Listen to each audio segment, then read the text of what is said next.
ante el cierre de este año 2020 en la cuestión económica principalmente, tenemos que hacer un análisis.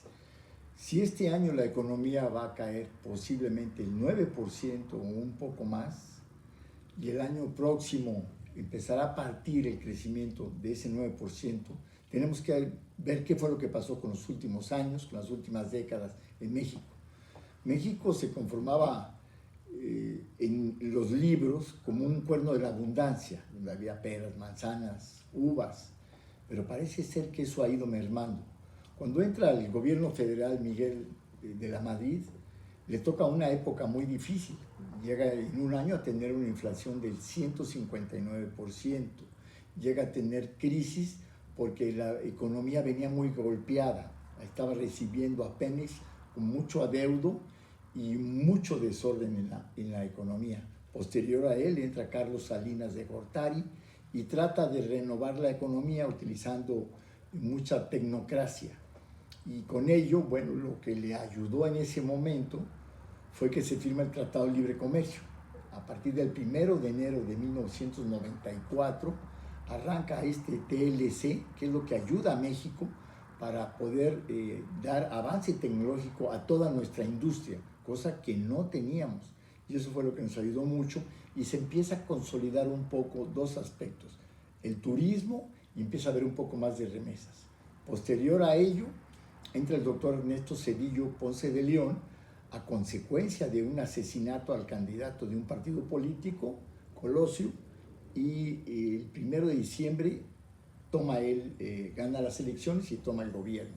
Pero el día 20, el 20 de diciembre de ese 1994, cae la economía de México. Hay la devaluación más ingrata y más profunda, más larga que se había presentado en México. Habíamos tenido otras en los 70, pero esta fue muy, muy ingrata, sobre todo en el área de la industria de la construcción, que nos afectó durante 2 o 3 años, unas quiebras masivas, y junto con ello también hubo algo que detonó negativamente al país, el FOBAPROA.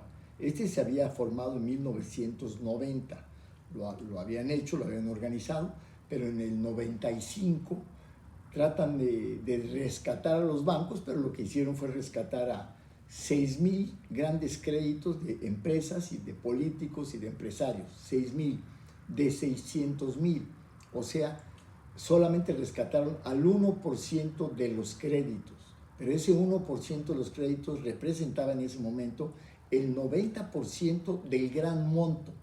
Hubo un político empresario de Nuevo León que se le perdonó y lo metió al FOBAPROA $2,000 millones. Y así muchos en todo el país en este rango, lo cual nos costó en ese momento $100,000 millones, pagaderos a 40 años. Es decir, todavía los estamos pagando y no pasó nada. No pasó nada, entraron y todos los que eran las pequeñas, medianas, microempresas, tuvimos que pagar todos porque a nosotros no se nos perdonó. Y los créditos que eran del 8% se tuvieron que pagar al 165, 180% de interés.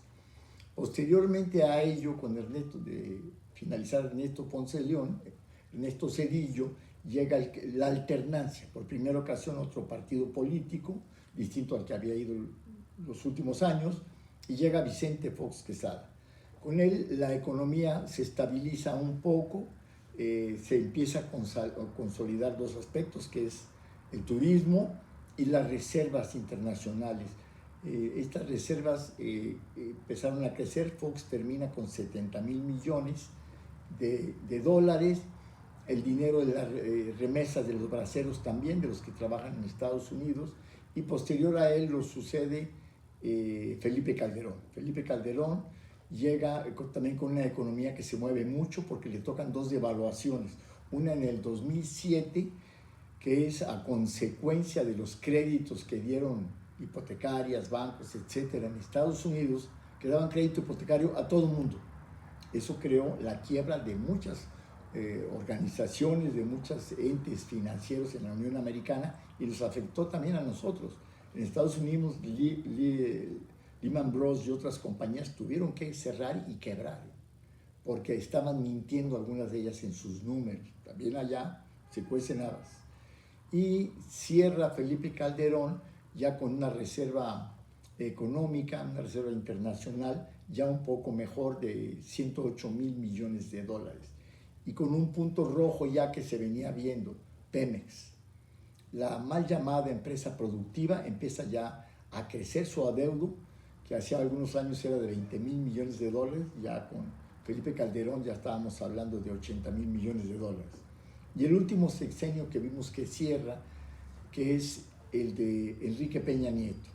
Con él, Pemex se va realmente hacia abajo, con mucho adeudo, con un adeudo consolidado con todos los pasivos de 200,000 millones de dólares, y bancos directos eran 100,000, con 120,000 empleados, con 97,000 personas que están jubiladas, que hay que estarles pagando, y el aval de esa empresa mal llamada productiva es el gobierno federal, y el aval del gobierno federal somos los mexicanos. Entonces este sexenio cierra también con algo positivo, que es una reserva monetaria internacional de 174,000 millones de dólares. Pero se queda muy mal sostenido el país, muy mal la nación, y durante estos últimos 2 años, el 2019 y 2020, la economía ha ido a la baja, tanto en el primer año con el 0.3 y este año posiblemente cierre con el negativo de 9%. Creo que el próximo 2021 será un año difícil, tiene que haber una recomposición en un programa económico verdadero, tiene que dar apertura a la inversión privada, tanto nacional como extranjera. La única forma de restablecer la economía de un país y la verdadera democracia es generando empleos para el bienestar de las familias. Una persona que tiene empleo está tranquila y está tranquila su familia. Eso es lo que necesitamos. Si no, el 2021 será un año también muy difícil, y yo no sé hasta cuándo aguante el país, porque ya la liga está muy estirada.